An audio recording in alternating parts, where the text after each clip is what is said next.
it's a big show. Welcome to the Fade Route It's a big bad show tonight. with DNZ. Yeah, it's a big show. Here are your hosts, Cracking up, telling them lies. DNZ.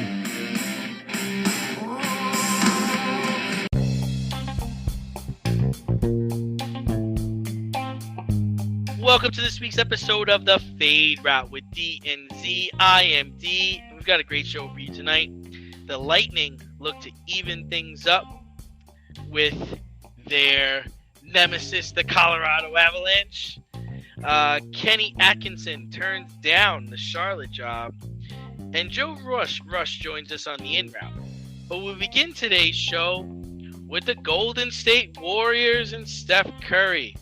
So much to talk about today. They win their fourth title in 8 years. The Warriors finished off the Boston Celtics in 6 games in Boston. Steph Curry was named MVP and was very emotional after the final whistle blew. Now that Curry has won his 4th NBA title, which championship run was the most impressive to you, Z?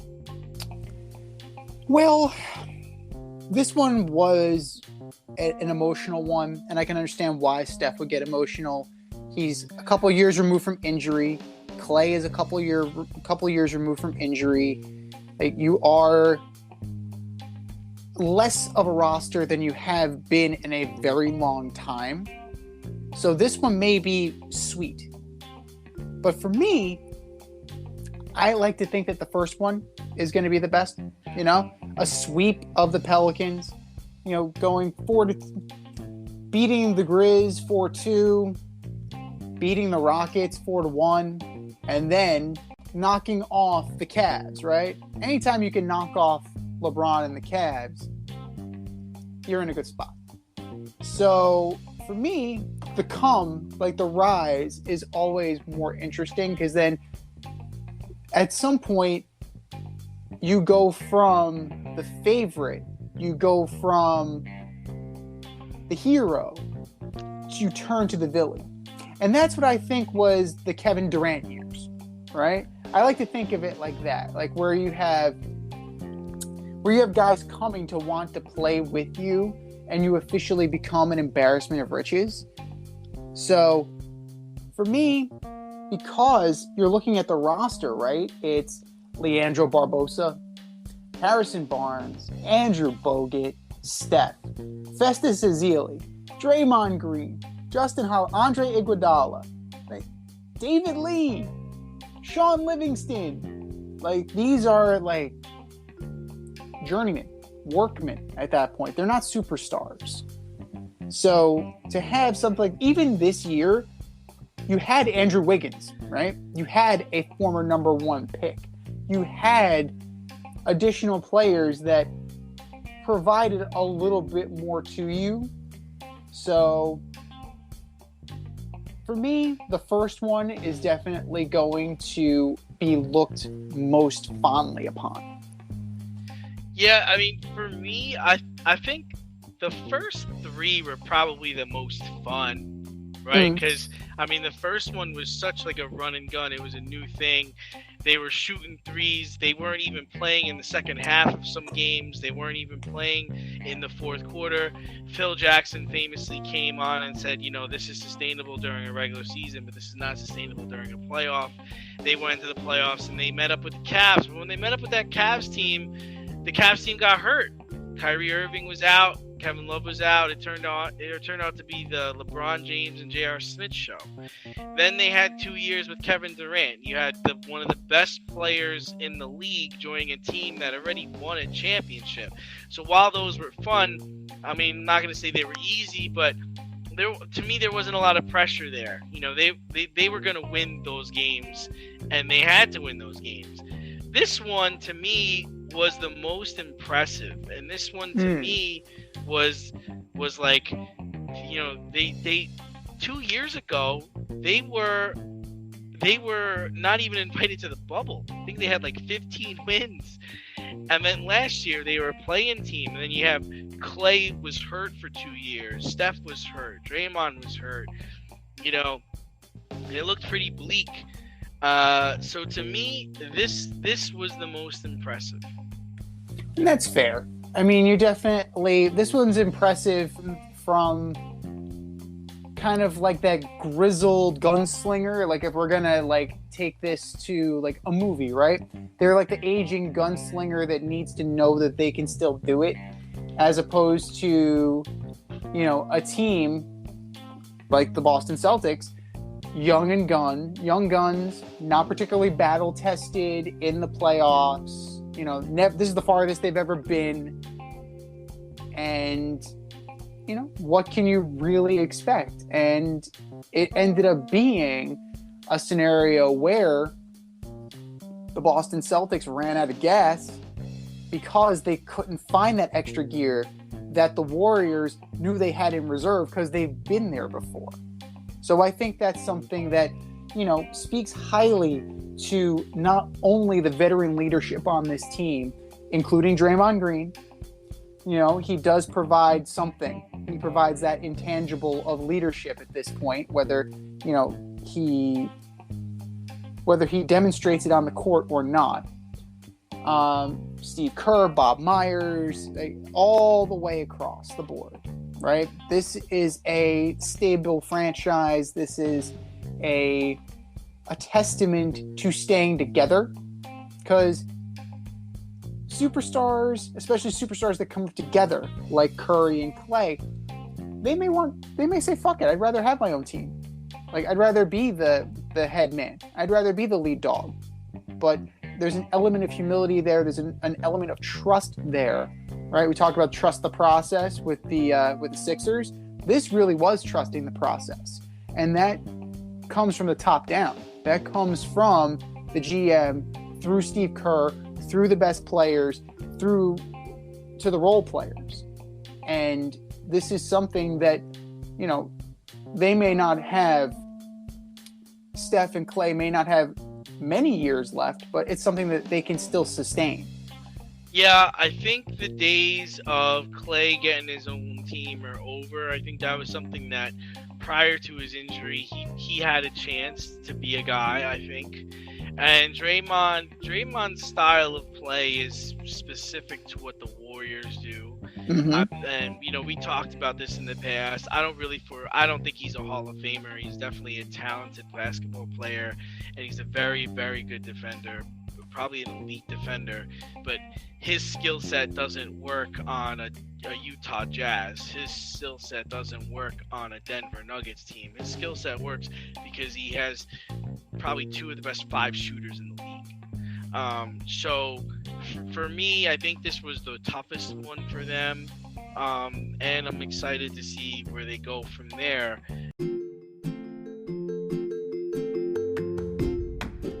You can't help but smile when you see a balloon. The simplest occasion is a party. Westchester Pop Stars, located in New Rochelle, New York, offers balloon styling and decor for all life's events. Birthdays, anniversaries, weddings, showers, school and corporate events, store openings, or just because.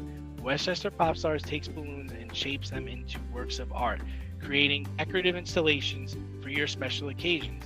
No event is too big or too small, and their custom personalization service is top-notch. Westchester Pop Stars is a private studio, quickly expanding.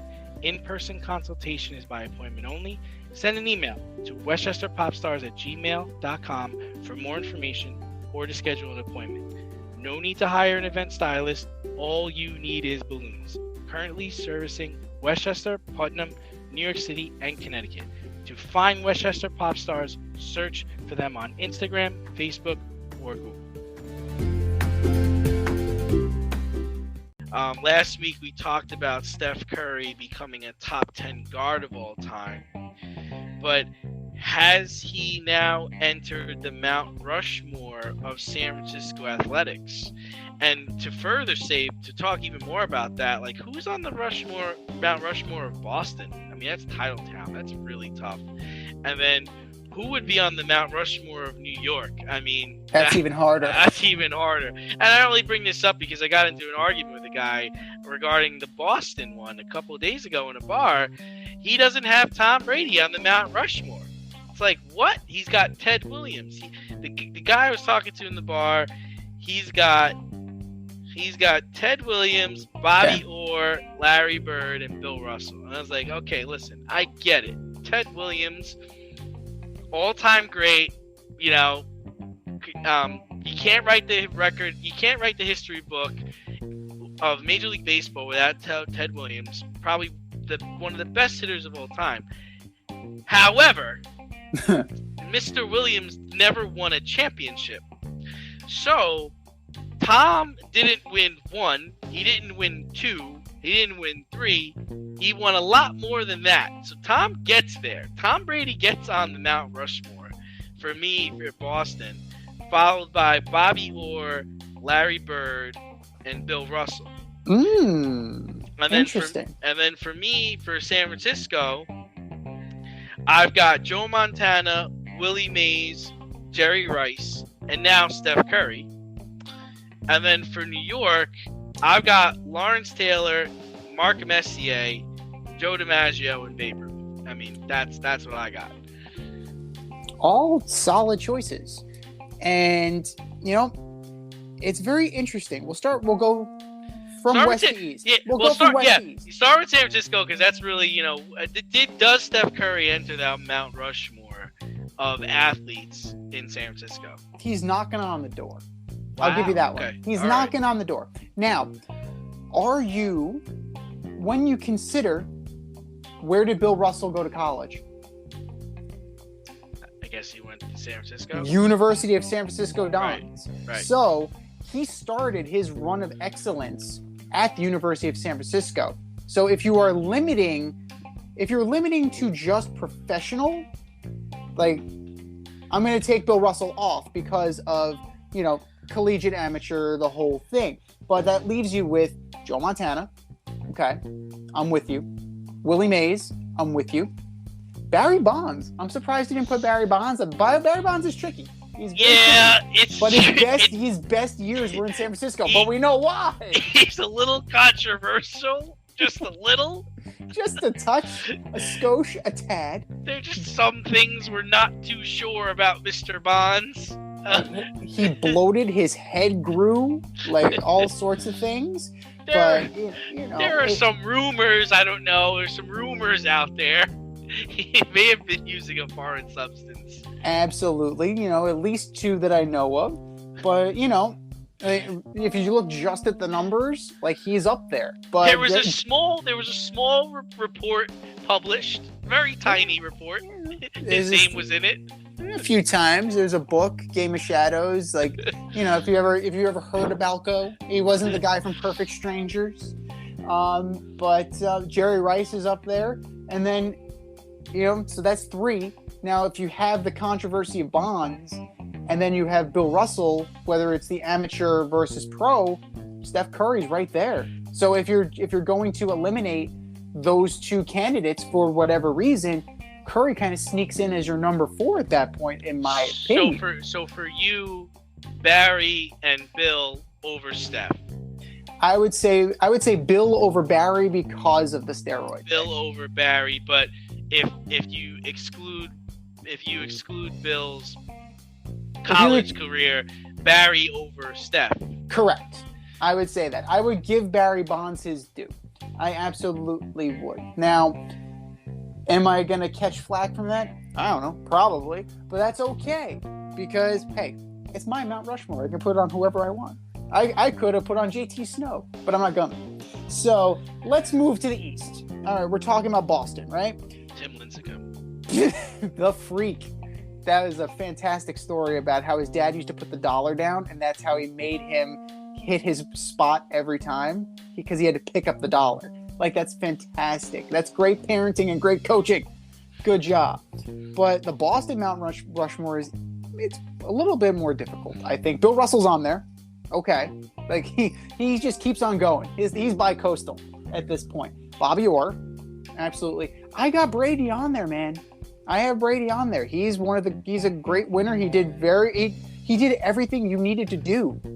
Two guys from Boston arguing with me about this. So, like, are we really having this conversation right now? Do you watch professional football? That's what I want to ask them. I think they just said it doesn't matter. They said it doesn't matter. It has to do with the history of baseball, the history of Boston, the history of the game.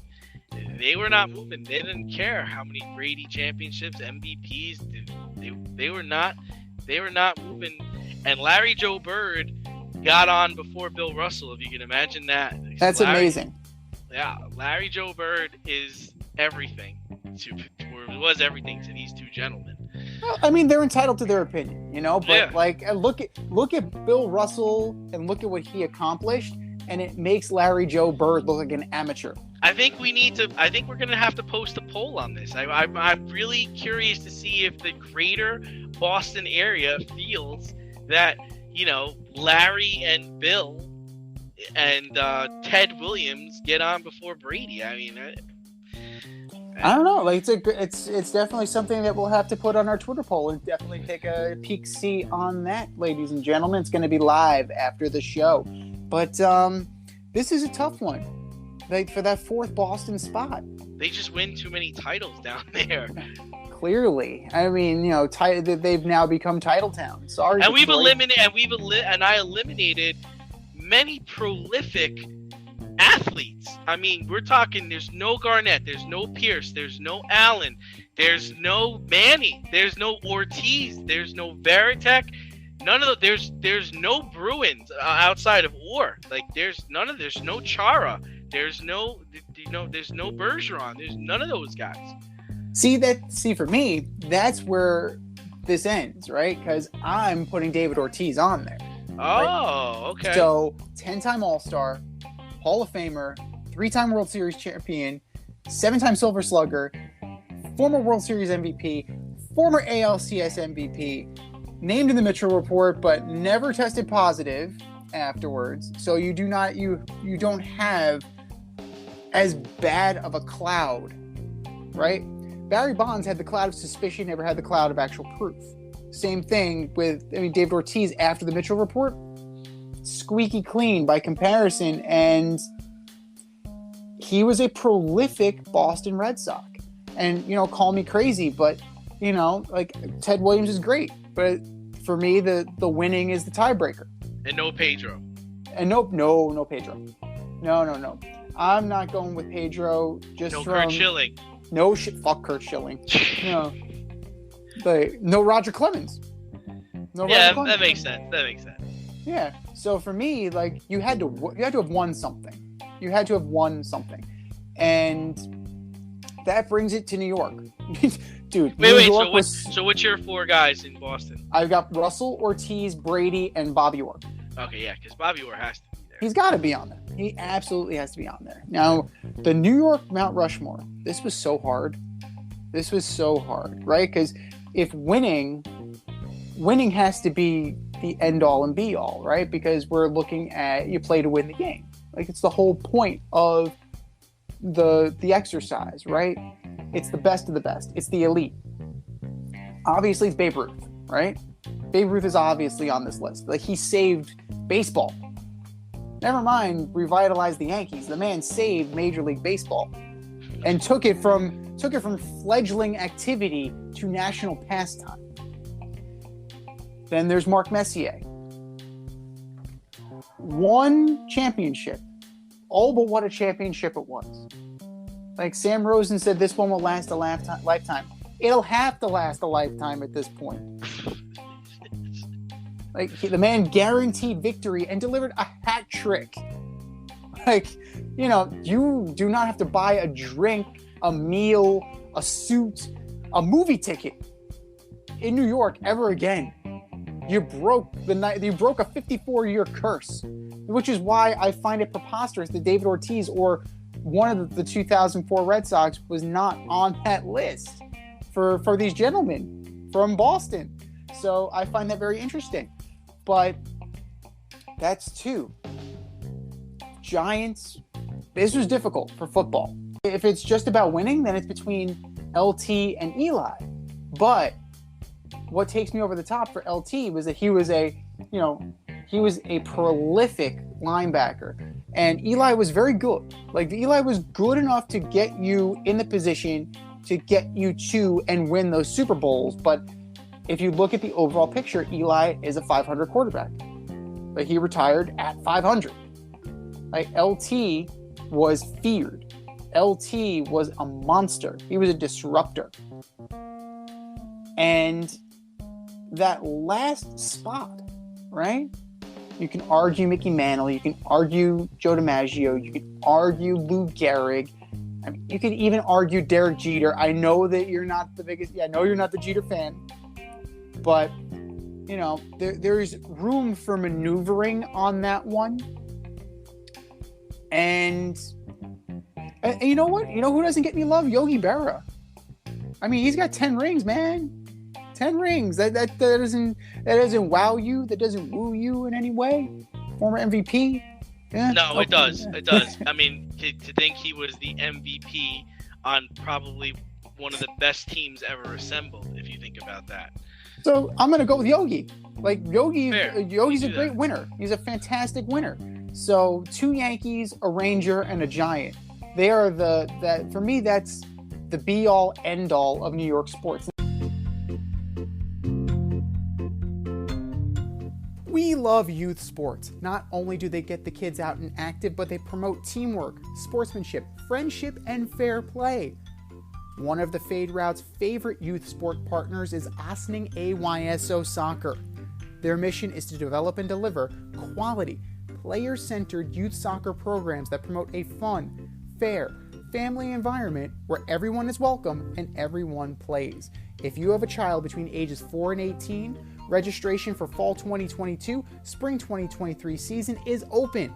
To sign up or to volunteer as a coach or referee, go to ayso201.org today. The more volunteers, the more children can enjoy the AYSO soccer experience. Go to ayso201.org today for more information or to sign up. ayso201.org. More soccer for more kids. You know, we were talking so much about Titletown in Boston. The Celtics and Jason Tatum seemed to run out of gas in Game 6. They had no answer for Steph Curry, throwing Al Horford on Curry at times, hoping to slow him down. Where do the Celtics go from here? Earlier in the season, we said they should have blew it all up. But can they get back to the NBA Finals in a stacked Eastern Conference, or did they miss their chance? I mean, as long as they're building around these two guys, right? Your Tatum and your Brown, they have a shot to get back. Now, it's what you do around them, because they finished 20 games over 500 this year, right? After we criticized Stevens and Udoka for not knowing what the hell they were doing. For the most part, you have a young group of guys, you know? They could certainly get back here. You need help. You need a point guard. Like, Marcus Smart is a good defensive player. I don't know if he's an everyday point guard. I don't know if he's a starting point guard. You need a rim protector. You need somebody down low. You need a Draymond Green. Okay? You need somebody who's going to get down and dirty. You're trying to say they could use him? I'm saying they need somebody down and dirty, somebody who's willing to muck it up. Like, Al Horford was trying to be that guy. You know, Al Horford's also like 38 years old. So, you know, you need some guys that are willing to get ugly, willing to get dirty. It can't always be, you know, pretty basketball. It can't always be highlight reel basketball. When you get to the playoffs, you got to be willing to get physical. You got to be willing to get in there and fight for that extra rebound. You got to get in there. You got to fight for positioning. Because the other team, they're good too. And you're gonna have to go through them. And I don't know if this team had, like, you know, the phrase du jour is they have some dog in them. I don't know if this team had enough dog in them. Marcus Smart did. But Marcus Smart is not enough dog in order to, you know, overcome the other side. So they need more. I'm interested to see if there's a reunion with a certain mercurial point guard, which is possible. No, it's not. You will not be welcome back there at all. He's not going to be welcome much of anywhere. They're And we're going to get to him later. We're going to they're get to gonna him remove later. Yeah. I But mean, they need yeah. more. They need more. Yeah, I agree with you on the point guard situation. Is they need a true point guard. I think there's two different ways they can go here, and I'm being very supportive of the Boston Celtics and saying that they can become the 1991 Chicago Bulls, or they can become the 1989 Detroit Pistons. I do believe they can go upside in both directions. Will Tatum learn from this? Bulk up, condition better, and close out games. I think he had over 100 turnovers just in the playoffs. Yeah. And he just would disappear in the fourth quarter. I truly believe he has skill and attributes that are on par with Kobe Bryant. He could be that guy, but he's got to put the work in, put the time in, and become a killer. He's not a killer. He needs to become a killer. Or the other route they can go down is go get a true point guard. Like, how about John Wall? How about we giving the Houston Rockets a call and seeing what that's going to take? Because imagine 6'7" John Wall in that lineup. I think that does wonders for the Boston Celtics. I know he's older and he's often hurt, but I think that's where I would look to go next. I think the Celtics are still contenders. The East is tough, but they can do it. They definitely, it's possible. But, I mean, if you're looking at free agent point guards, right? If we're going to try and throw money at the problem, I don't think you're going to like what you see, to be honest with you. So you're looking at guys like Ricky Rubio, who's going to be 32. You're going to have, Patty Mills, who's going to be 34. No, that's not going to work. Dennis Schroeder. Yeah, Colin Sexton, but Cleveland holds his bird rights. Schroeder's competent. Dame Lillard just scored. Russell Westbrook is definitely not the answer. Chris Paul is a bum. Jalen Brunson. Yeah. Dallas owns his bird rights, though. That could work. They're not just going to give him up. He's very good. Well, you can also throw money at a 30-year-old Gary Payton II if you like what you saw on the other side of the bench. So, yeah, I don't know if he's a starter, though. I don't know if he can really run the point for a whole game. They got to figure some things out. Avoid messy accidents. Get better stopping power with your brake pads. Callahan brake pads. You never know when you'll be driving in the road and there will be a truck tire that you need to avoid and save your family. Callahan Auto. We really care about what's under your hood. But one of the things everyone seems to be trying to figure out is Kevin Durant's legacy. The Warriors' win has brought into question the career and legacy of Kevin Durant, like we knew it would. The Warriors win a title with Harrison Barnes at small forward. They win 2 with Kevin Durant, and now they have 1 with Andrew Wiggins. Does the win diminish Kevin Durant's championships? And what does Kevin Durant need to do to move forward? Well, it totally diminishes what Kevin Durant did there. It absolutely, because you won with Harrison Barnes as your starter. You mentioned that. But then you also had Andrew Wiggins, right? You didn't need 38 and 6. You needed a complementary player. So that definitely kind of dims the shine on Kevin Durant a little bit. And that's not even taking into account what he did elsewhere, right? That didn't take into account the monumental dumpster fire that Brooklyn has become. And I'm not saying that all that is his doing, because he showed up to play, right? Most of the time.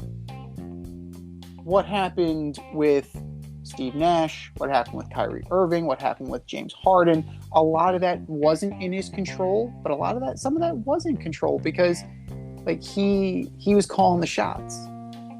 Now, what does he need to do moving forward? He needs to get over this big three thing and get back to playing basketball. Now, put friendships aside. Go get a point guard. Get a point guard who's going to play.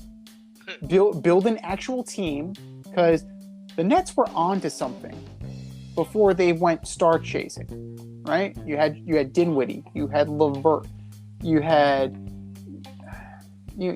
players, you had a core, you had Kenny Atkinson. Yes, Kenny Atkinson is nothing to write home about as coach. We know that now, but for that group, Kenny Atkinson was vital. He was necessary because these kids needed to be taught, and he's a teacher at heart. So, at the end of the day, I think Kevin Durant needs to get back to the basics of being a team player on a basketball team, and they need to bring in guys that, are going to be complementary to where they actually can form a team and not get bounced early on, not get swept. Never mind bounced. They got swept by the Boston Celtics. Yeah, I mean, I think Kevin Durant went to a team that already won a championship and led them to 2 championships. I want to see Kevin Durant lead the Brooklyn Nets to a championship. That's basically what I think needs to happen. And you know what? It would be even better if he beats the Golden State Warriors in the championship. Then I can laud all over him. That's what I need to see. I get that he drove the bus, or at least was 1A, 1B on that bus when the Golden State Warriors won those championships, but they didn't need him. They would have done it without him, most likely. So, like I say, I give a lot of credit to LeBron, who left Bosh and Wade and went to Cleveland and won with Kyrie and Kevin Love. Then he went to LA and he was able to win with AD in the bubble. But if Kevin Durant goes to Cleveland with Kyrie and Kevin Love, do they beat the Warriors? I don't think so. And we saw LeBron beat Kevin Durant in his 3 in LeBron's first championship. He beat Harden, Westbrook, and Kevin Durant. So, to me, I think Kevin Durant has this idea that he doesn't have to prove anything to anybody. He's 100% right. He doesn't. But for the most part, when I look at him, he joined a team that had won a championship, and then he helped them win 2 championships. And now, moving on to Kevin Durant's partner in crime, Kyrie Irving, contract extensions have not gone as planned. And Kyrie is starting to look into other suitors. Could you see Kyrie going to the Clippers, Lakers, or the Knicks? Or do you think he ultimately stays with the Nets? The only way that the Lakers and Nets will work out a deal is if it's for Westbrook. Westbrook for Irving straight up. Oh, could you imagine? Like, that's the only way it works out financially. Oh my, Kevin Durant would just put his Durant's head would explode. What did I do? What did I do when I left the Golden State Warriors for this? Right. He the Lakers can absorb this, but the Nets are gonna take something back significant. And they're not giving up Anthony Davis, and they're not going to give up LeBron James, right? They're not going to. LeBron is not going in the other direction. So that leaves you with Russell Westbrook. And, does LeBron necessarily want to get the band back together with Kyrie Irving? I don't think so at this point in his life. But, it's possible. It's within the realm of financial possibility. Now, would the Clippers do it? The Clippers are a very thoroughly disappointing team. And when they were at their best, they had a point guard. Granted, I know you're not a fan of his, but the point guard was running the show. So they definitely could bring Kyrie in, and he can kind of make this, kind of be a rudder for that. The Knicks should not touch him. So the it would be Knicks Ty. should- So Ty Lue would be coaching Kyrie. Paul George, Kyrie, and and Kawhi Leonard. Yeah. Now, another thing I would like to see is Kawhi Leonard coexist in a locker room with Kyrie Irving. Like, Kawhi Leonard is like the ultimate silent assassin, right? He cares about basketball, and it's just like basketball, eat, breathe, sleep basketball. The moment that Kyrie has one of these, mental health day type things, or, he's going to, take an extended leave of absence from the team, I would love to see Kawhi Leonard's reaction to that. Because I don't know, like, he's a singularly focused individual. We saw that in Toronto. We saw it in San Antonio. We're seeing it out in LA. I don't know how that would work for Kyrie and Kawhi, but the Knicks should not touch him. I know the Knicks have room. I know that it's no. You're building a young nucleus. You can do better than Kyrie Irving. I think it's fine because I don't think he wants to go to the Knicks anyway. I don't think he wants to play there. I mean, they pretty much had their choice of going to the Knicks or the Nets. They chose the Nets. I just think you get into a situation where, if you wind up trading Kyrie, you're gonna have to trade Kevin Durant. I don't think he's gonna play in Brooklyn without Kyrie Irving, because I don't think they can beat anybody without. He needs at least two superstars. We know this already. Yeah, unless you're doing something absolutely wacky and you're like dealing Kyrie to Orlando for like the number one pick or something like crazy out there. He's not going to participate in that. I don't think he's going to play in. He's not going to go play wherever you trade him. Let's be real. Not unless he decides where he goes. He'll just retire. Like, that's who he is. Like, so I think it's a sticky situation, and it'll be interesting to see how it plays out. But one of the things you're talking about possibly trading him to Orlando, because Orlando has the number one pick for tomorrow night's NBA draft, and they're still mulling their options. There's no clear-cut choice here. This will be the fourth time the Magic are selecting number one, and they have a great track history with taking Shaq, Penny Hardaway, and Dwight Howard over the last 30 years, whose all three players subsequently led them to the NBA Finals. So, how do you think the Magic are going to approach the number one pick tomorrow night? Who do they take, and will this guy bring them to the NBA Finals? I mean, if we're looking at the roster, right, you have both Wagners, you have Jalen Suggs, you have Terrence Ross, you have Robin Lopez, you have Markelle Fultz, a former number one pick in his own right. Yeah. Cole Anthony, Mo Bamba. Like, this is not. This is and Bobo. Mo Bamba. Wow. Mo Bamba. Yep, Mo Bamba from Texas. 7 feet 231. That's not going to be good anytime soon. So, I don't know. I think you put some feelers out there, and this guy, whoever you take, whether it's Holmgren, Smith, or Banchero, I'm not going to go as far as say Jaden Ivey, because that's going to be like when Anthony Bennett got picked number one, and Bill Simmons was like, "What the fuck?" So he literally said, "What the fuck?" He mouthed it on air. But any of those three, I don't see them as necessarily being impact players like immediately. Like, this team needs way more than this guy to be an immediate contender. Now, maybe there's a team that's enamored with one of these guys and is willing to move up, and you pull a little Denver Broncos on them. You kind of gauge their interest and kind of flutter around and flirt about with some of these guys and see who blinks first as far as giving you the haul you want for this pick. But if you're going to keep him, if you're going to keep the pick,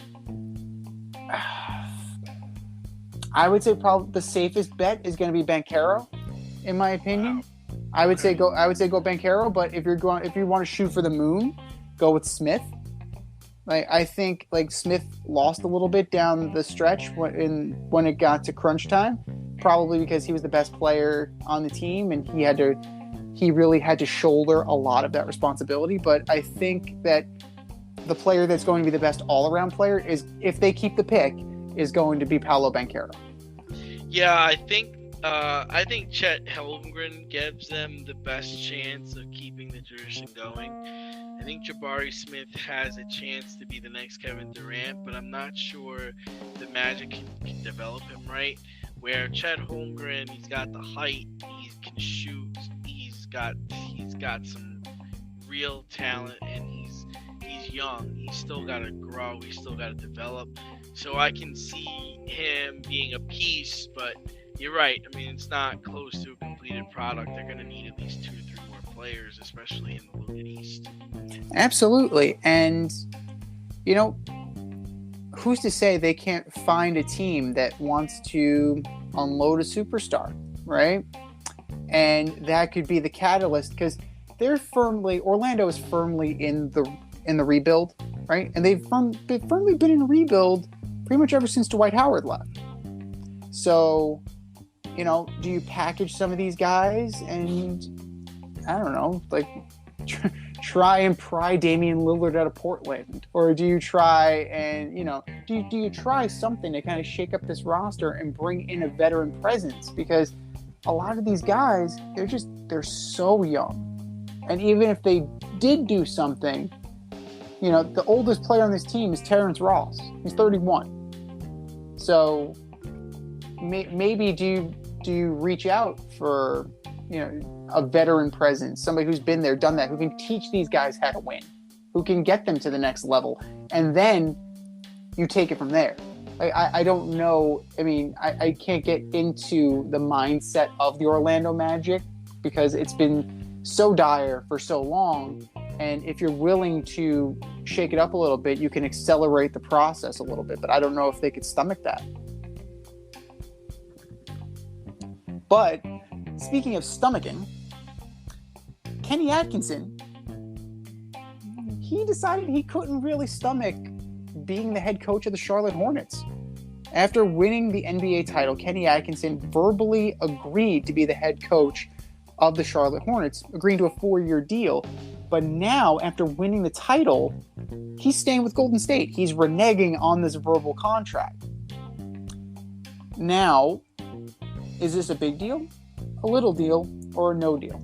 I think it's no deal. I mean, why would he want to stay with the Warriors? They just won the championship. Seems like a no-brainer to me. I mean, Charlotte's a job. It's not that attractive, especially if you think the Warriors are going to be back there and could possibly win it again. And guess what? The Charlotte job's going to be vacant in a year or 2 again anyway. So Kenny Atkinson will get another shot if he doesn't want to join up this time. What did I say to you in the production meeting regarding Kenny Atkinson and Steve Kerr? Pass the hot dog? Effectively, yes. I believe I said baton, but yes, hot dog. But, who's to say there isn't a succession plan in place here? That, Steve Kerr may not want to do this forever. And Kenny Atkinson has coaching experience already. And who's to say that they won't, keep it in his capable hands? Because they already lost Mike Brown. He's going to be the head coach of the Sacramento Kings. And, sacrificial lamb. Right, basically. Good job. Congratulations to Mike Brown. But, how long are you going to be there? Hopefully you're there longer than it takes for the ink to dry on that contract. But, you're now the lead assistant, if you weren't already. So that's a little bit more attractive to stay, and maybe he's privy to something that we don't know. But if you're looking for candidates for the Charlotte Hornet job, Mike D'Antoni apparently is the number one guy. And we said, go ahead and hire D'Antoni, but who's going to coach defense?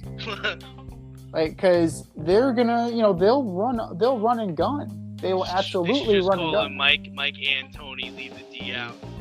Pretty much. Like, we saw that with the Knicks. We saw that with the Rockets. We saw that with the Suns. Like, defense is a polite suggestion. It's not required. So it really makes you wonder, like, who is going to be that guy, and who wants to work for Michael Jordan at this point. Like, I can't think of anybody off the top of my head. Let it be Mike D'Antoni. He's got enough cred. He's got enough. I mean, he has enough gravitas on his name that he can get a year or two. I mean, they really never should have fired Steve Clifford. Like, if we really want to be honest here, Clifford had them on a winning trajectory, and they fired him, and they've been chasing that ever since. They're chasing stability, which they had, but they shot themselves in the foot. Are you in need of air care maintenance or service? I have the company for you. Air Care Technicians. They service the Westchester and Northern Bronx area and can help you with all your heating and cooling, maintenance, and service needs. Just give them a call at 914-315-1547. Again, that's 914-315-1547. Or shoot them an email at aircaretechnicians@gmail.com. These guys are the real deal, as they are veteran-owned, licensed, and insured. Make sure to tell them that D&Z sent you. And speaking of shooting themselves in the foot, the Avalanche were in the catbird seat, up 2-0 to Tampa Bay, again, as per usual. And Tampa Bay responded after the 7-0 beatdown. They have responded in kind, blowing the doors off in Game 3, beating the Avalanche 6-2, and now they're currently up 2-1 in the third period with 18:48 left in the third period. They looked like they were in serious trouble. They were outscored 11-3. They looked slow. Colorado looked like they had the jump, and they were poised to sweep. But are the Lightning still in trouble, or are they about to tie this up and flex some muscle on the Avs? I was watching Game 3, and the Avalanche were talking so much shit during the breaks. You would think that this series was over. It's like, dude, you guys are down 6-2, and you're in Tampa. Are you to the defending champions? Like, how dumb could you possibly be? So no, I think the Lightning tie this thing up. They might just go ahead and win 4 straight and wrap this up. Oh, they just tied the game. But we'll see what happens. We definitely will see what happens, but that is proof that Colorado's not going down without a fight, which is great. But what I've really seen is that Colorado looked so much faster. They looked so much bigger. They looked so much faster. They play a style of defense that's collapsing. It's a trapezoidal defense where they play almost like a Syracuse zone, and they dare you to try and come inside and beat them. But the good thing about this matchup is that you have guys like Stamkos, you have Kucherov, you'll have guys like Alex Killorn. Yes, Kucherov, who took a pretty nasty cross-check in Game 3. It was a little bit of a dirty play. But, you have guys that, are willing to get down and dirty. Like we talked about it with the Rangers series, right? They can muck it up. And Patrick Maroon is the perfect example of that. Guys who can work their way through a defense, get in front of the net to the point where the defenseman can't clear them out. That's exactly what happened in the Rangers. They got bodies in front of the net, and the Rangers just could not clear these guys out. So you had second, third chance opportunities, even to the point where Vezina Trophy winner Igor Shesterkin, congratulations, Igor, he couldn't withstand this barrage that was happening. And we'll see what Kemper or Francouz, we'll see what they're made of, because the Lightning are relentless. We've seen this so many times. And every time you think that their talent level has diminished, they find a way. And John Cooper finds a way to coach up what he has. And he makes it a formidable fight. Now, am I saying this series is firmly in the Lightning's control? No, absolutely not. Because these two teams are very evenly matched. You know, for your Stamkos and Kucherov, I'll see you a Landeskog and McKinnon. You know, you have. What about Vasilevsky? Like Vasilevsky, we've seen and they've exploited the way the Rangers couldn't. His blind spot is high blocker. If they can get it high blocker, he has difficulty stopping that shot. So if they elevate the puck, they should be able to do that.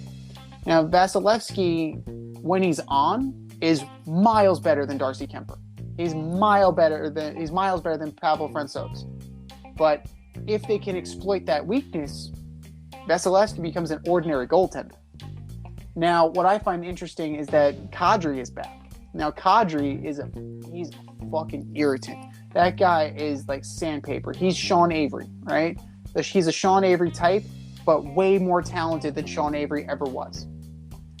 That's a little bit of an X factor, because if you can get into the Lightning's head with that type of physical grit, play to the edge, play sometimes over the edge, if you can get them kind of reacting the way that Colorado was reacting, the way the Rangers were reacting, then this could be a very long series. And I'm still sticking with Avalanche in 7, but this is going to be the series that we hoped for, and not the 2-0 drubbing that we have witnessed so far.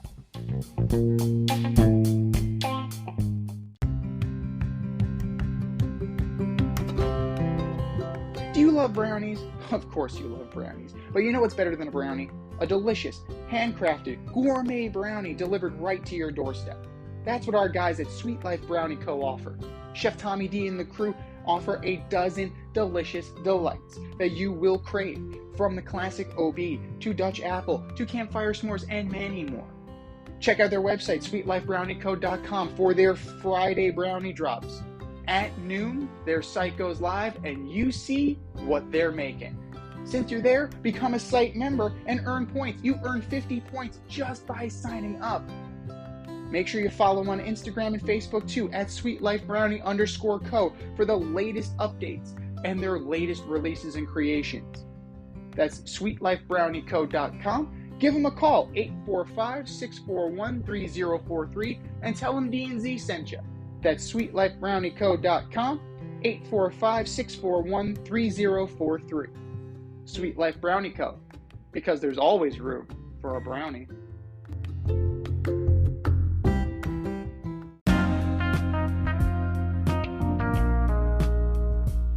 It's the En Route, where friends of the show get a special segment with us. Want to be part of the action? Want to be the newest member of the In Crowd? You know what to do.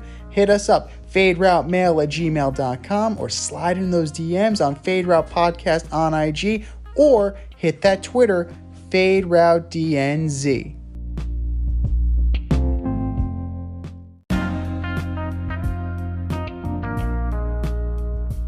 Joining us on the In Route today, we have Prospect 1500 contributor and our favorite taxman, Joe Rush. Hey, Joe, thanks for calling in. Absolutely. How are you guys doing? Living the dream, brother. Living the dream. Enjoying the fruits of life. All right, Joe, we're going to start you off with this. Earlier in the show, we discussed Kevin Durant's legacy and what the Warriors' recent championship does to the championships the Warriors won with Kevin Durant. Recently, Charles Barkley said Kevin Durant needs to win a championship on his own, but former player and new basketball analyst CJ McCollum disagrees. Who do you agree with? Well, let me preface it with this. I'm a huge fan of both Kevin Durant and CJ, and I don't particularly care for Charles Barkley. KD was an original Sonic, so hear me out. He's continued to show his love for Seattle, and in the absence of the Sonics, I started watching Blazers games with CJ, and Dame, and that combo was fascinating. CJ also makes some fantastic Pinot Noirs at his winery in Oregon, which I enjoy very much. But let me give you some stat lines from the 2017 NBA Finals, though. 27 points, 9 assists, 8 rebounds per game. And now let me give you 2018, 27.5 points per game, 7 assists, 6 rebounds. Whose numbers are they? Kevin Durant's. No, they're Steph Curry's. Oh. KD won his finals MVP in both of those years, and his stats were slightly better, but Steph Curry had a case for MVP in each season, and he already won a title with the Warriors. Until he wins a quote-unquote with his team of his own, KD's not going to be thought of in the same manner as you compare with Michael Jordan, Larry Bird, Magic Johnson, LeBron James, Steph Curry. It's interesting.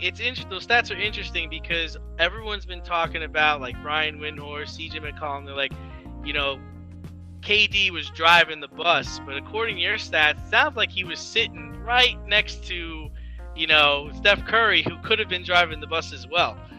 Yeah, he just ceded off a little bit to KD. KD had a few more points per game. I think he was around 30, 31 in each of those, and his assists and rebounds were maybe, I think they were similar in 17, and they were a little bit better in 2018, but they weren't far apart at all.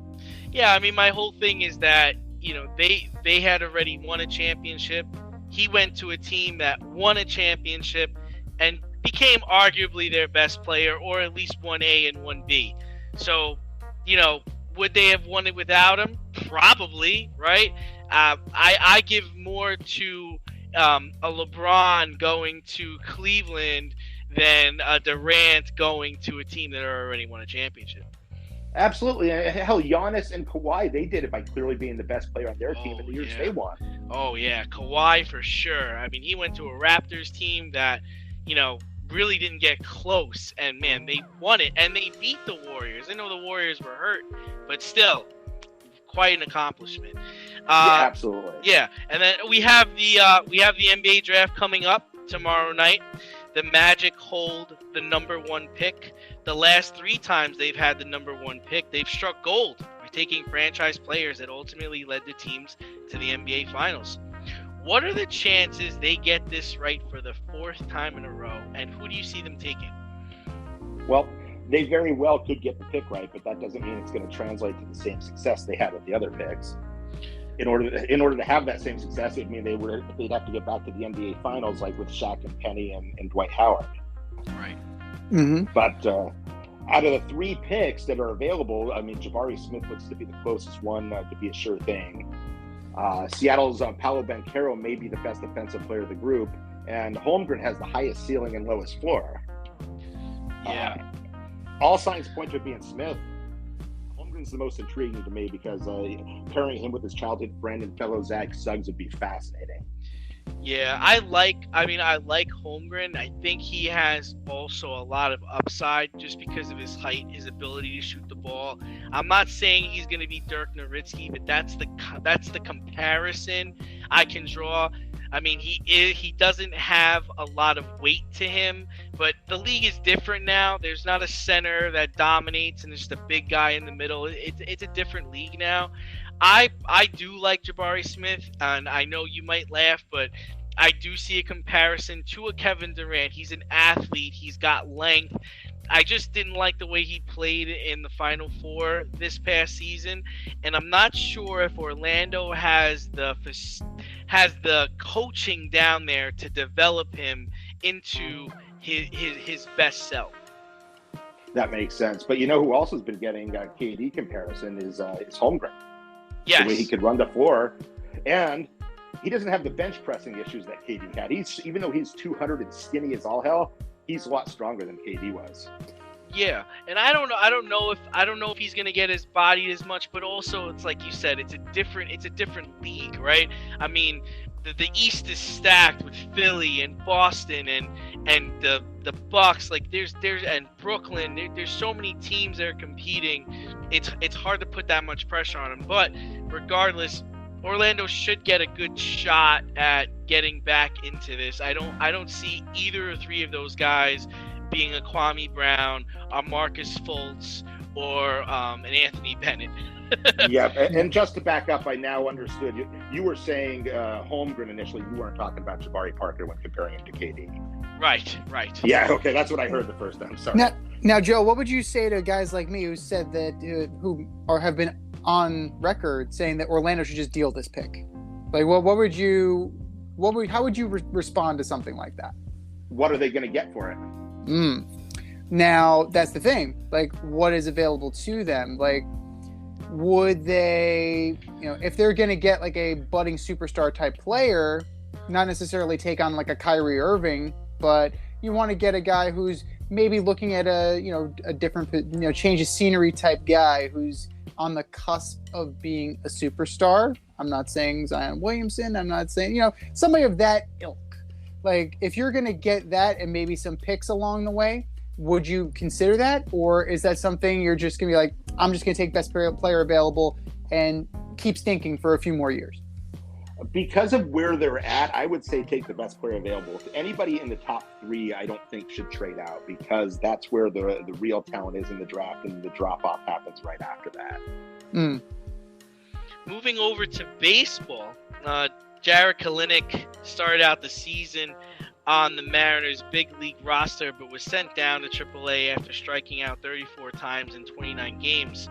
Recently, Seattle Mariners general manager and president of baseball operations, Jerry Dipoto, said he felt Jared was trying too hard and just needed to start having fun playing the game.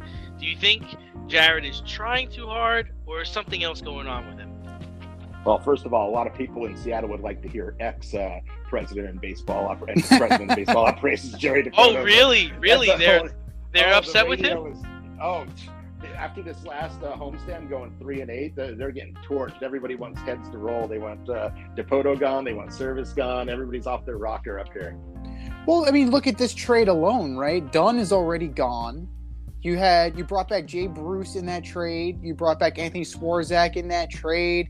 I mean, Robinson. This trade was a disaster on multiple fronts. The only thing that it did for you guys is that it got Cano off your books. I'm surprised Edwin Diaz has turned it around. He's really pitching like a stud. No, Diaz is definitely blooming for sure. But I mean, Kelenic is only 22, 21, 22. 22, and a lot of his problems are mental. I mean, he's super hard on himself. His bad at bats have turned into bad days and then bad weeks. His approach has been way off. His mechanics have been all over the place. Some of his swings and misses have been ugly. He's kind of turned it around in Tacoma, and he's hitting the ball a lot harder. His OPS is up to 855 down there, but he's still striking out way too much, like north of 30%. And this was a guy that didn't strike out a lot. I mean, coming into the league, he really wasn't a big strikeout guy, which is kind of odd that he's gotten into this kind of bad behavior, so to speak. Yeah, it's really miserable to watch. But again, he is just 22 years old, and I think there's plenty of time for him to turn it around now. Is it the organization? That's another question. I mean, if he's still struggling like this next year, then maybe you're going to look to move him, and like many players that Seattle trades away, he'll succeed elsewhere. Well, I mean, Seattle, it was a hedge. You had a good thing going, and then you bring in guys like Suarez, you bring in guys like Winker. And, a lot of the moves that Jerry Dipoto made, as usual, they make you scratch your head. Like, I wouldn't necessarily have thought that Suarez and Winker drastically improved your team over the team that just barely missed the playoffs. But transitioning, you had to get some offense, though. And the Winker deal initially looked really great. I mean, he hit like 330 last year. He was an all-star. If he would produce not half, but take 30 points off his average from last year, and that's still a huge boon.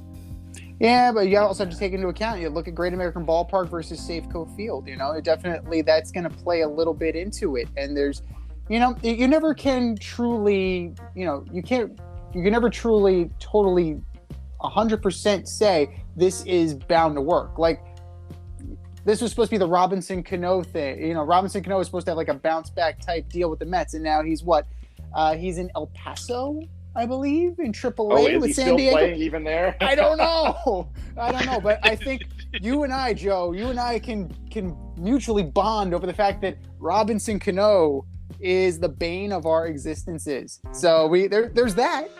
So there's There always is that, and if Edwin Diaz is closing out games in the playoffs this year, you're going to be the one that love the trade.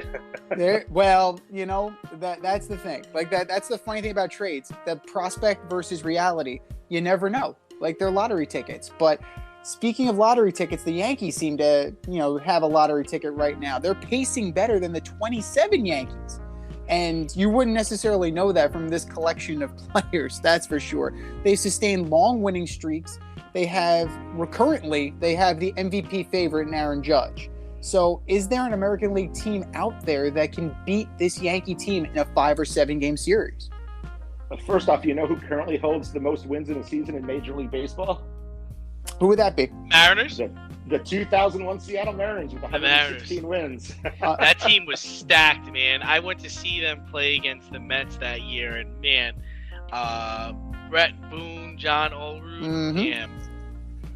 Edgar, Mike Cameron, Freddie Garcia. Mike Cameron. Oh, I love that guy. And look what it got them.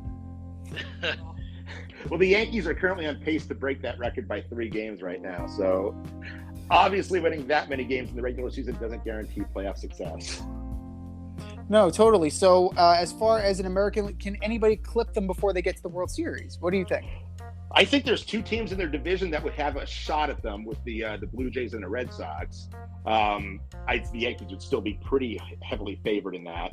But clearly the team that would have the best shot of knocking them off is the Astros, defending AL champs. I mean, they've beaten them before. Mm-hmm. They still have a very strong offense, strong rotation with Verlander, Framber Valdez, Luis Garcia, Jose Urquidy. And they play this weekend, so we'll get to see a potential ALCS preview. Well, potentially. I mean, we know how good the Astros are. They just swept the Mets, so they definitely they are still as good as advertised. But I'm surprised. I'm surprised at how well Verlander has bounced back from surgery, and I'm also surprised at how well the Astros are pacing. Even though Bregman's having a down year, really only 8 home runs, and he hasn't been the dominant hitter that he's been in previous seasons. But they have that playoff pedigree, and once they get there, he can just turn it on. You see that all the time. And that's interesting, because they also lost Correa, they lost Springer. Springer having a really good year for the Blue Jays now that he's healthy. He's part of why I love the Blue Jays so much. I think that they could give him a little bit of a battle. Yeah, they could definitely put up runs. That's for sure. As good as that Astro bullpen is, it's currently the best in the majors, but. Yeah, I just don't see it with guys running out guys like Stanek and Rafael Montero. I mean, Presley as your closer is fine, but I don't know. They don't scare me as much as they used to. But there's plenty of time; they could always make some moves. Trade deadline. That's what I was about to say. Yeah. Who did they grab at the deadline? Because they have room. They have money in their pockets. Bumgarner's going somewhere. Possibly Hendricks from Chicago too, if they keep floundering. But staying with the Yankees, right, we're going to talk about Aaron Judge now because there's a little bit of a standoff here. He's famously turned down a new deal before the season started. He's betting on himself. It seems to be working out so far, I'd say. I mean, he's currently the lead horse in the MVP candidacy. So do you see the Yankees giving him the 9 to 10 year deal he wants, or is somebody going to come in and swoop in and make him the highest paid player in baseball? I think as of right now, they would still be the favorites to get something done, but 9 or 10 years for a 31-year-old of his size seems crazy to me. Yeah. I mean, even if they have a couple of opt-outs in there, like if it's 9 and 10 years in name only? Yeah, I mean, possibly, because it's what I would be worried about is the last 3 or 4 years that could be an abomination. But if you have an opt-out after 7, then you may risk 1 year maybe. And at that point, it seems like it'd be worth it. I mean, definitely. What I've been saying, like the Yankees can't afford it. Yeah, I mean, what I've been saying all along is I feel like some team's gonna come along, whether it's the Tigers or the Royals or maybe even the Nationals if they let Soto go, and they're gonna offer him stupid money, and he's gonna give the Yankees a chance to match. So the question is does he go or does he not? And I could even see him going to California. For instance, the San Francisco Giants. San Francisco Giants got money. I think he would love to play there. I think He those are grew the up three less teams. than 100 miles from there. Exactly. Those are the teams that I think could sweep in and say, you know what, we're willing to gamble on the 9 or 10 years because we don't got anything going for us right now. Or he's that piece that's going to put them over the hump. I mean, think if the Giants were able to get their Padres, they're competing with the Dodgers. If the Tigers were to get him, they're going to sell more tickets. They're going to compete in an AL Central that is led right now by the Minnesota Twins, we all thought was dumping in the beginning of the season. So, I could totally see that. But I agree with you. I can't see the Yankees given that many years because you just don't know what a 6'8", 265-pound man how his baseball career is what it's gonna be in 6 years. It's funny you mentioned gamble too, because I was actually this just popped into my mind, right? We're talking about the Oakland A's, right? They seem to be bottoming out. We've been speculating as to what they were going to do, but if they somehow get linked up in Vegas, don't you think they would want a high caliber superstar? Yeah, if they had absolutely. To. Yeah, and they'll have the backing to do it. Yeah. Say the Yankees win the World Series, does that factor in the decision one way or another? Ooh. See, I think it does. I think if they win the World Series, they're compelled to re-sign him. If they don't win the World Series, Cashman's like, we didn't win the World Series with you. You're not that important. I feel like we need to spend this money. We need to spread this around. Yeah, I feel like that. Right. I feel like that's the mentality where, in other situations and other sports, you might be like, well, we need to bring this guy back. Clearly, he's our missing piece. Where I think in the Bronx, it's going to be more like, no, you couldn't get it done. You haven't been able to get it done in the last 6 years. Yeah, we're done. Well, conversely, say they win it, and some team like the Texas Rangers gets ridiculous and throws 12 years at them. Yeah, I mean, then that might do the opposite effect. The Texas Rangers have to be so disappointed in all the money they spent in this offseason, and I think they're close to the bottom in their division, if not at the bottom currently. No, I think they're actually slightly ahead of the Mariners, and the Mariners are like 6 or 7 ahead of the A's. Really? I mean, as far as the heavy hitters in free agency, you have the Rangers and then you have the Tigers. Both of them are having horrifically disappointing years. So, throwing money at the problem isn't always the answer. He's right. They're in second place, but they're 2 games under 500, and they're 10 games back. Oh boy, the Astros really have it made. 43 wins. Damn. Wow. That's impressive. There's another one. Here's an idea. Does he pull a Kevin Durant and go to the Astros? Can't beat him, join him. They have the maybe that was part of the plan of not re-signing Durant and Springer. It's wow, can you imagine him coming back to the Bronx, opposing them in the ALCS? That would be nuts. Oh, that would be epic. I don't see it, but it would be all these scenarios would be friggin' hilarious. Just like Russell Wilson saying he would be a Seahawk forever. But we'll get you out here on this one. Speaking of the Seahawks, football season is upon us, and teams are holding the mini camps as we speak. Not much is being said about the Seahawks since Russell Wilson got out of Dodge and went to Denver. I mean, Drew Lock is there. They got Noah Fant. They got pieces back for him. But what are your projections for the Seahawks this year? Are they going to have another top 5 pick, or are they going to be able to compete for a playoff spot? Well, Pete Carroll's been coaching the Hawks since 2010, and he's had 3 losing seasons, including his first 2 when they were 7-9 in both years, and then last year when they went 7-10. The first season was Hasselbeck's last season when he was on his last legs, and the second one featured Tavares Jackson and Charlie Whitehurst at quarterback. Solid. So, well, I don't love where they're at the QB position. I wouldn't be surprised at all if their QB is not yet on the roster as of today.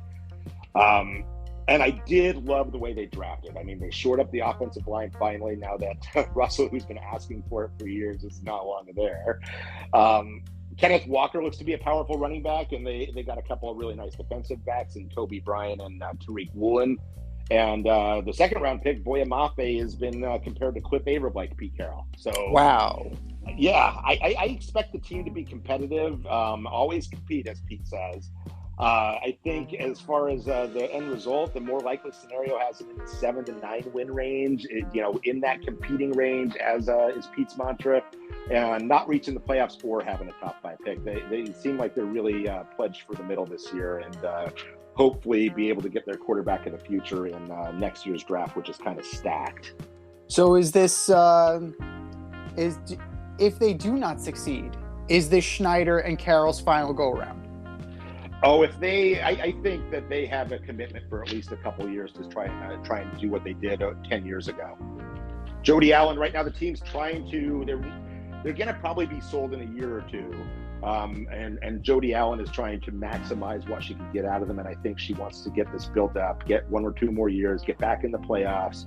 And the fans still love Pete. Everyone still loves Pete. Everyone still trusts Pete. He's proven he could do it. He's not as old as he is, if that makes any sense. And I don't think that they're going anywhere anytime soon unless something completely disastrous happens. Very cool. Very cool. Well, Joe Rush, thank you for coming on again, being a part of the In Crowd, brother. Thank you for joining us on the In Route. And if you want to join us on the In Route, hit us up, faderoutemail@gmail.com, or slide in our DMs on IG at Fade Route Podcast or at Fade Route DNZ on Twitter, and let us know why you should be on the In Route. Joe Rush, thank you so much, brother. And it's a pleasure, and we'll definitely have you again soon. Awesome. Thanks for having me on.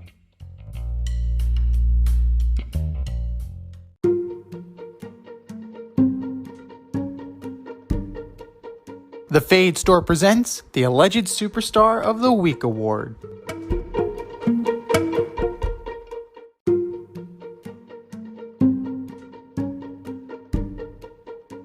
All right, boys and girls, you know what time it is. It is time for the Alleged Superstar of the Week. We put up a poll on our Twitter account at FadeRouteDNZ, and you vote, and you vote, and you vote, and you vote. The winner gets announced on this here show. And do you know who took home the ass last week? I don't. One Mr. Jack Del Rio. Oh, yeah. Well deserved. Well deserved. But that was last week. This is this week. Who you got, D? Who are your nominees for Alleged Superstar of the Week? First up, I've got the Los Angeles Angels of Anaheim. Shohei Ohtani had 2 home runs along with 8 RBIs, and you guys still managed to lose the game. I don't think he's going to stick around like Mike Trout did. Los Angeles Angels of Anaheim, you are my Alleged Superstars of the Week. Next, the Colorado Avalanche talking shit to the Tampa Bay Lightning while you're down 6-2 in their building. Keep your mouth shut and keep skating. Do you see what they did to the New York Rangers last round? Don't talk any shit to this team until you're hoisting the Stanley Cup. Colorado Avalanche, you are my Alleged Superstars of the Week. And last, and certainly least, Daniel Snyder launched a shadow investigation with the NFL to bury evidence of a toxic work environment. Come on, dude, you're supposed to be an owner. Daniel Snyder, you are my Alleged Superstar of the Week. What do you got, Z? I'm going to piggyback off of the Daniel Snyder thing with Roger Goodell.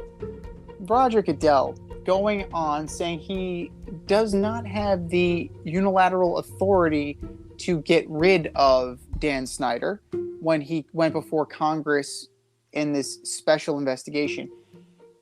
Roger Goodell, you do not have the authority to unilaterally get rid of one Mr. Snyder, but you do possess the authority to call for a vote. Now, it requires 24 out of 32 owners voting in the affirmative. We don't know. Maybe owners have had enough of his shit, right? Dan Snyder is the Marge Schott of the NFL at this point. It's just bullshit after bullshit after bullshit after bullshit, and you have something you can do about it. Adam Silver, as much as we clown Adam Silver was presented with the Donald Sterling thing, and he acted. Yeah. Roger Goodell, you are a clown. You have the ability to do something. You're just not doing it. Roger Goodell, you are my Alleged Superstar of the Week. Jose Siri, who? Outfielder for the Houston Astros. pimping your home run up by 6 to the point where not only were the Mets upset, but the Astros, your own teammates, were upset with you. Dusty Baker, after the game, was upset with you. And you voice your displeasure with not being backed up by sending out an offensive tweet with a lot of foul language that was later deleted. Kid, that's not big league behavior. Don't pimp your home run when you're up by 6, and act like you've been there before. It wasn't your first major league homer. It wasn't a walk-off. This wasn't the World Series. It may be a World Series preview, but it's not the World Series. So act like you've been there before, because you've been there before. Jose Siri, you are my alleged superstar of the week. And last but not least, the Florida Panthers. Florida Panthers. Why the Florida Panthers? Because they hired Coach Paul Maurice. Nothing wrong with Paul Maurice. Paul Maurice is a fine coach. Carolina, Hartford, Winnipeg. The problem was Andrew Brunette, the interim coach, led the Panthers to what I like to call the best record in the NHL. Yes, they got bounced by the Tampa Bay Lightning. Who doesn't get bounced by the Tampa Bay Lightning these days? So Andrew Brunette deserved better than this. I believe he deserved this job. And you go and give it to Paul Maurice. Why? Because he has more air quote experience. This team bought into the interim head coach. And dare I say, they were successful. Florida Panthers, you are my alleged superstar of the week. I think we said our piece. So the Twitter poll goes up, ladies and gentlemen. Make sure you vote. And for our nominees,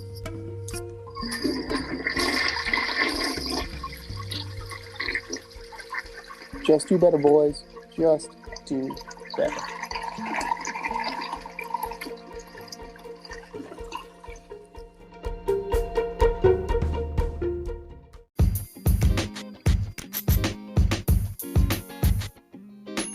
Your favorite podcast has its own merch line now. Go to the Fade Store with DNZ.com today for all your Fade Route merch needs.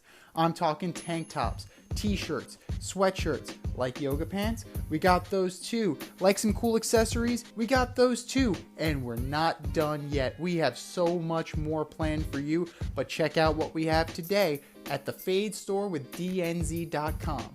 That's the Fade Store with DNZ.com.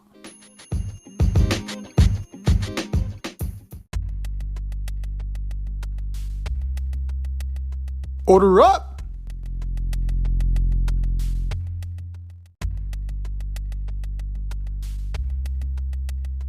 All right, boys and girls, it's time for us to order up. Order up, order up. This week, in honor of the NBA draft, we are ordering up the top 5 worst number 1 NBA draft picks from 5 to 1. Who you got, Dave? All right, first up, I got Greg Oden, 2007. Just a shame that his body betrayed him. Missed 4 seasons due to surgery, only played 3 seasons. He averaged 8 points in 105 games. And by the way, he was taken over Kevin Durant. Number 4, the Candyman, Michael Olowokandi, 1998. The Candyman averaged 8.3 points and 6.8 rebounds in his first season. He was selected over Dirk Nowitzki, Vince Carter, and Paul Pierce. Number 3, Kwame Brown, 2001. I felt bad for this guy because Jordan dogged him as soon as he got to the Washington Wizards. He averaged 6.8 points and 5.6 rebounds per game in his first season. This guy was looked at as a wonder coming straight out of high school. His ability to block the ball and just dominate inside. He was selected ahead of All-Stars Pau Gasol, Joe Johnson, Jason Richardson, and Gilbert Arenas. Number 2, Markelle Fultz. 14 games in his first season, 7.1 points per game by the 76ers in 2017. Ultimately, he was shipped out to Orlando, where he made some starts the last couple of years. So he's not number 1 worthy, but he's still in the league. So, hey, hats off to him. in number 1, Anthony Bennett, 2013. I saw this guy airball a free throw, and I knew it was over. In 52 games with the Cleveland Cavaliers, he averaged 4.2 points. Z, what do you got, man? I mean, he might want to try out for the Cleveland Browns. Like, I mean, he's got some air under the ball. You know, Baker may need a backup if Deshaun Watson, you know, I'm just saying they did settle 20 of the 24 lawsuits, but, you know, it is what it is. But for me, like, I'm also, like you, I'm also looking at the players that were passed on. And some of these definitely, like, they make for a very interesting scenario. Andrew Bogut. Solid, right? Solid. Number 5 for me. Andrew Bogut. When you look at, I know you don't like him. I know. Chris Paul. Chris Paul went number 4 to New Orleans that year.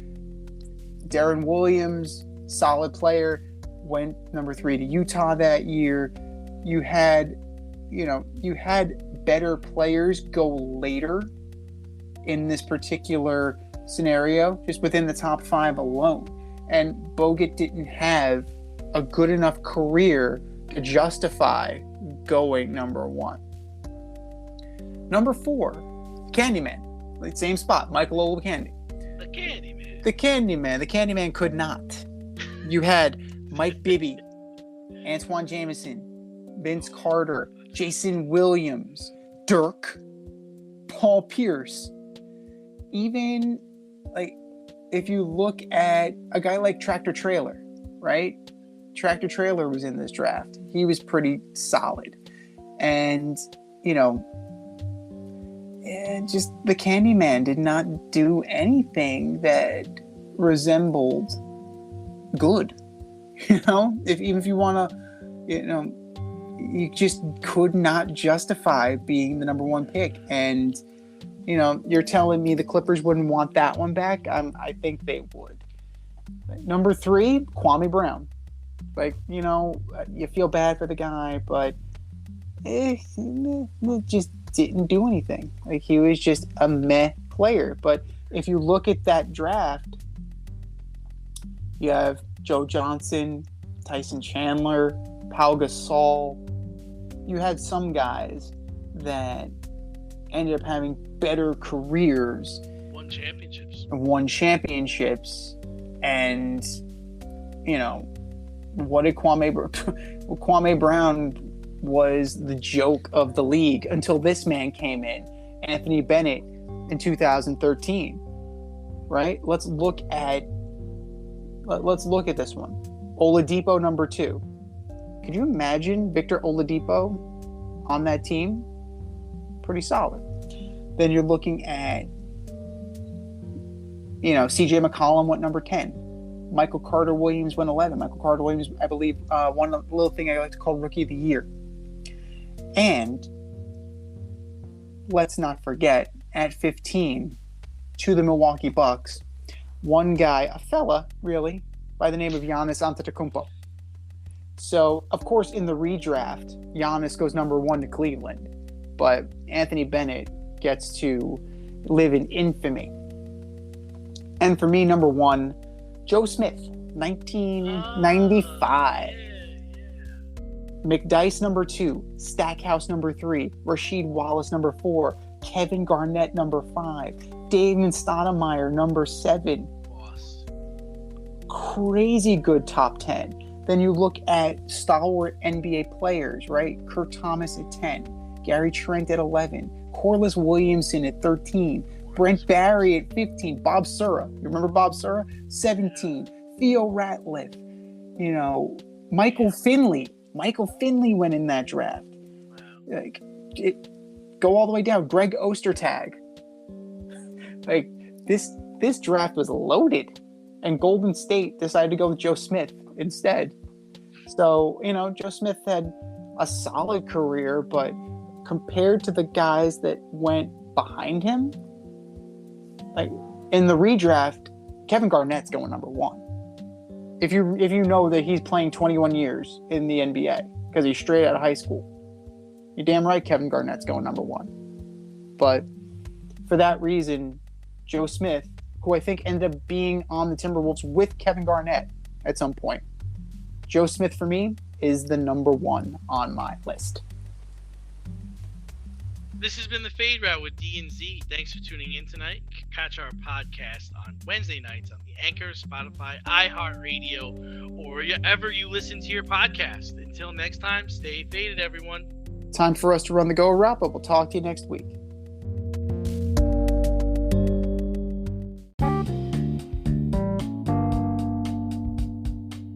Want to get on the action, we want to hear from you. Hit us up, faderoutemail@gmail.com. Slide in our DMs on IG @FadeRoutePodcast. Drop us a DM on Twitter @FadeRouteDNZ. Comment on our YouTube channel, The Fade Route with DNZ. Questions, comments, picks, segment suggestions, you name it, we want to hear from you. Get at us, in crowd. Thanks for listening to this episode of our podcast. If you like what you heard and want to hear more, be sure to like and subscribe on your favorite podcast platform. Rate us 5 stars, leave us a review, turn on subscription notifications, and tell your friends. Spread the word, spread it wide.